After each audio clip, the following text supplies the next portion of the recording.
केस वाढीसाठी पौष्टिक लाडू आज आपण पाहणार आहोत. तर साहित्य पाहूयात. 1 कप भोपळ्याच्या बिया, 1 कप सूर्यफुलाच्या बिया, अर्धा कप काळे तीळ, अर्धा कप पांढरे तीळ, 1 कप हलीम सीड्स, 1/4 कप फ्लॅक्स सीड्स याप्रमाणे सीड्स घ्यावेत. हे सीड्स मंद आचेवरती हलवून 5 मिनिटं भाजून घ्यावेत. थंड झाल्यानंतर त्याच्यामध्ये ड्रायफ्रूट्स टाकावेत.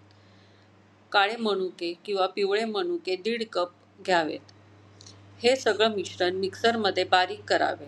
थोडंसं जाडसर ठेवावे. चवीसाठी वेलची पूड व अर्धा कप क्रॅनबेरी टाकावी. थोडंसं तूप घेऊन हे लाडू वळावेत. केसांच्या वाढीसाठी हे पौष्टिक लाडू अत्यंत उपयोगी ठरतात. थँक्यू.